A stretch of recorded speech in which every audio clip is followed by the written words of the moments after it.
আসসালামু আলাইকুম গাইস, কেমন আছেন সবাই? আশা করি সকলেই ভালো আছেন। সো আজকে আমি আমার বাপের বাড়ি যাচ্ছি। দীর্ঘ 2 মাস পর আজকে আমি আমার বাপের বাড়ি যাচ্ছি। তো আপনারা সকলে দেখতে পাচ্ছেন আমরা গাড়িতে উঠে গেছি। আমাদের সিংহের রাস্তাগুলো কতটা সুন্দর এটা তো আপনারা দেখতেই পাচ্ছেন। তো এই যে দেখুন গাজর, এখানে গাজর ভরা হচ্ছে। আসলে এই গাজরগুলো গৃহস্থ কারণ নয়, এই গাজরগুলো হচ্ছে ব্যাপারীদের। অবশ্য এখন আর গাজরের সিজন নেই, তারপরে কিছু কিছু গাজর আমাদেরকে দেখা। আর এই যে আমার হালতো ভাই, যে কিনা আমার ভিডিও করা দেখে অনেক সুন্দর সুন্দর পোস্ট দিচ্ছে, আবার লজ্জা পেয়ে ক্যামেরা বন্ধ করে দিতে বলছে। এমনি এমনি বলি নাকি, আমাদের মানিকগঞ্জ সিংহের রাস্তাগুলো অনেক সুন্দর। দেখুন, আপনারা নিজের চোখেই দেখুন কতটা সুন্দর আমাদের মানিকগঞ্জ সিংহের রাস্তাগুলো। এটা হচ্ছে মানিকগঞ্জ বিশ্ব রোড। এই সড়কটা হেমাদপুর সড়কের সাথে সংযুক্ত। ফাইনালে অনেক সাধনার পরে আমরা চলে আসলাম আমার জন্মস্থান খাসির চর।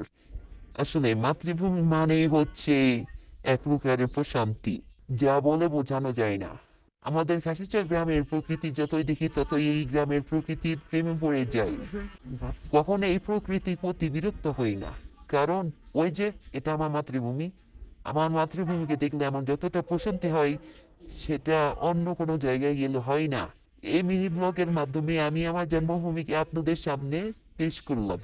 যদি ভালো লেগে থাকে তাহলে অবশ্যই লাইক কমেন্ট শেয়ার করবে, এবং চ্যানেলে নতুন হয়ে থাকলে সাবস্ক্রাইব করে পাশে থাকবেন। ধন্যবাদ সবাইকে।